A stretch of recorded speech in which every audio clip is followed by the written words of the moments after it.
It is day 2 of having the meat bird chicks, and I'm here this morning. It's about 7 a.m. and I'm out here to check on the chicks. I checked on them last night after it turned back, see how they're doing. So we're gonna go in together for the first time today to check on these chicks.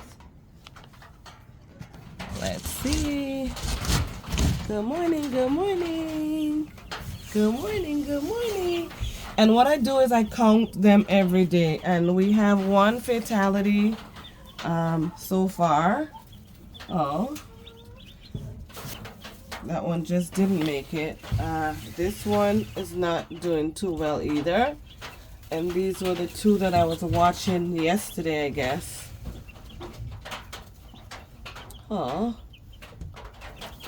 her eyes are closed, so we will see what happens. They still have feed in here, and obviously they were eating the feed. And they have water in here. We got sufficient heat here with this heat lamp. Unfortunately, this happens sometimes. Oh. I'm gonna just try to make her drink. You see, she's not too weak. That's her right there, but everybody else is vibrant over to the corner. Why are you running up on me like that? Don't do that. But I'm gonna take her to the water so she can drink. You wanna drink some water, girl? Drink some water. I know. You're a little feisty one. Your eyes were just closed and now you're running away from me. Here. Drink some water, girl. Some of that sugar water. Good girl. A little more. And I'm telling you guys, they do have a hard time in travel because they were hatched out on Monday. So they were shipped to me on Monday afternoon, and they took 2 days in transit. So I got them when they were 3 days old. Today is the 4th day, so they're 4 days old today.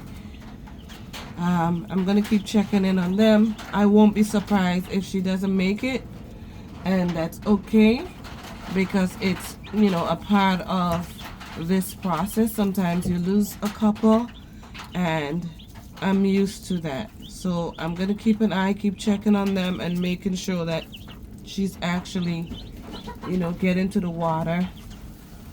I'm probably gonna put it a little bit closer so that way she's not too far off from the heat lamp. I don't like to put it too close to the heat lamp because the water gets warm. But I think, look at them. They knew where the water was at. But look at them. Hey you. Alright, so at this point, I am going to be conducting the pasty butt check. And what this is that I hold the baby chicks like this. I check their vent to see if they have any poop stuck to their butt. And how I do it is, let me just grab this box I have here. Go back in, girl. So this is a box that they came in, and what I do is when I check their vent, I just sit them in the box right here. And I can do this for the first couple days without them trying to jump out of the box. So I just check their vent really quick. It's a quick check. Sorry, I know you're drinking water.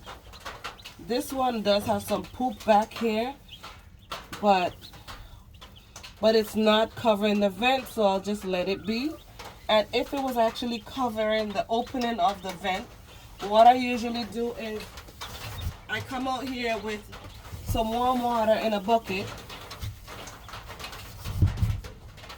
and I have my cloth, and what I do is just put it in the water, just soak it in the water a little bit, and just put it there for like a minute or so until it softens up, and then I wipe it away. And when I do that, I don't get the feathers wet. Just minimal moisture is enough for them because you don't want them to get cold.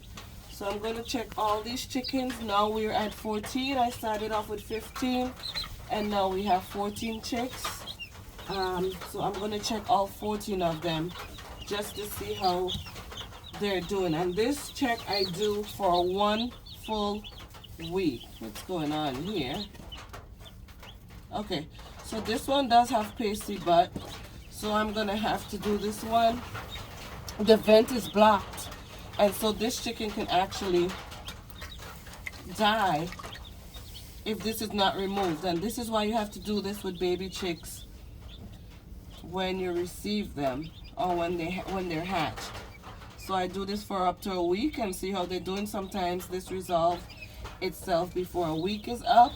So let's say about a good 5 days, and it depends on how I see they're doing. See, that's already coming off. Yep, it's really easy to do the pasty butt check. I mean, it's going to be a tedious job if you have like 100, 150 chicks to do every day for 5 days. But I only get about 30 of these at any one time. But this time I'm doing it in batches of 15. So I'm going to do 15 by 4 for the year.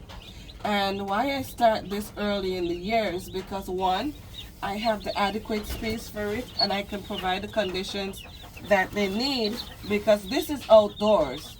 And I'm telling you guys, come here, you. That's the last one. And of course you have pasty butt. It's never good to raise chicks indoors. I don't care if it's for 1 day, 2 days, or 10 days. Because the dust that they create, I do not know how they create so much dust. So I just dip it in the warm water again.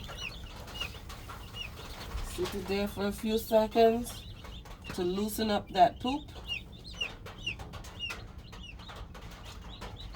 And then wipe it off. Just enough to make sure that the vent is cleared of the poop and the opening is not obstructed. Alright, so that's it. And they're comfy, they're not chirping all over the place like they were yesterday when they needed water and light. So now I'm going to give them a final count. You got a fella in their mouth. A final count, 1, 2. I count them a lot.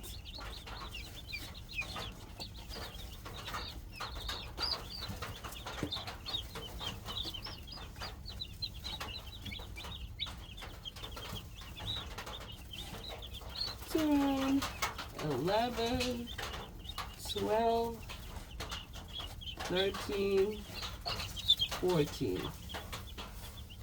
Alright, so in a couple days when I'm doing this pasty butt check, I would literally have to put the cover on this because they'll be jumping around in here already, trying to jump over the box, the top of the box.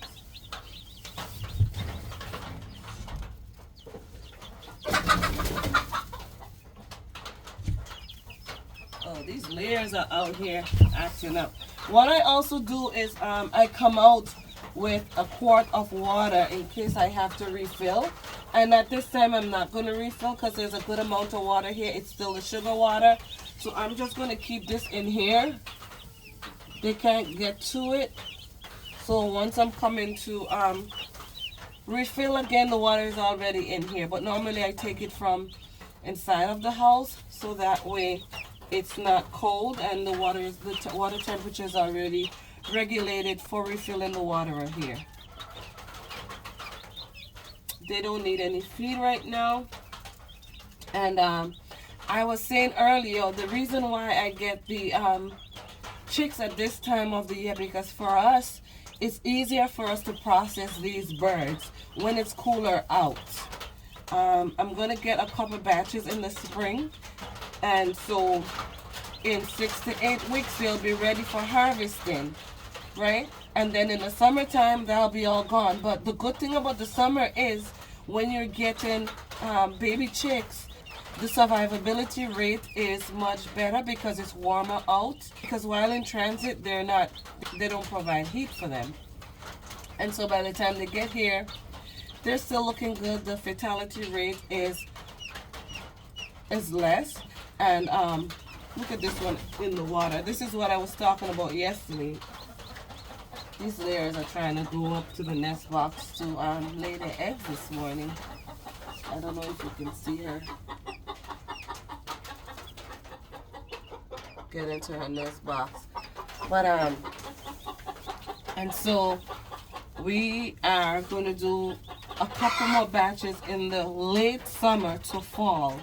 And you know that nice cool September breeze early in the morning? Yeah, that's what we're heading for. Maybe September, October, late September into October, we'll get another couple batches of chicken, which will total 60 total for the year, which is a lot of chicken for us. And of course, we do turkeys every 2 years, and we go fishing a lot to supply fish for our family's consumption.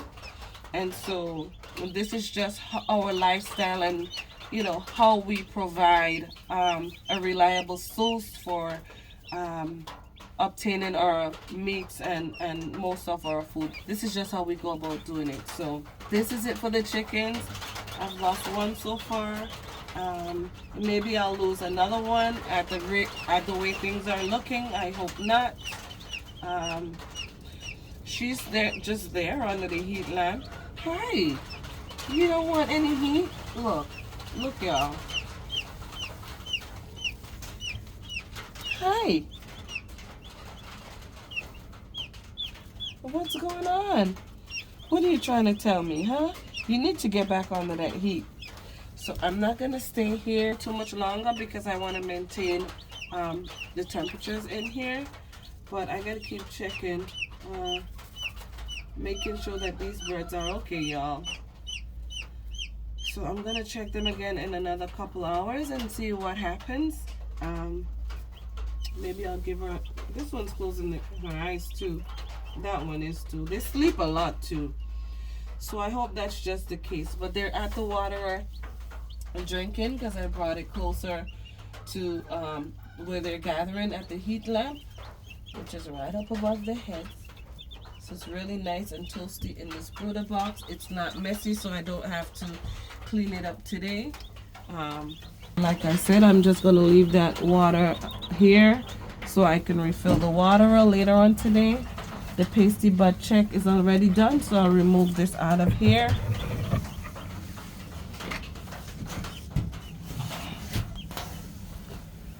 But so far, nothing's going on here that's not expected. I make sure I do a count every day on the number of chickens I have remaining, because sometimes with a setup like this, one of them can get lodged under here. And like I said in my previous video, it's happened before. It got stuck under there, and that was fatal for that bird. But this is all for now. This is what's going on in the brooder this morning on day 4 of having these meat birds for 2024 so far. I hope you enjoyed this video. If you have any questions, any suggestions, please place it in the comment section below. And as always, thank you for watching, and I'll see you on the next upload. Peace out, y'all.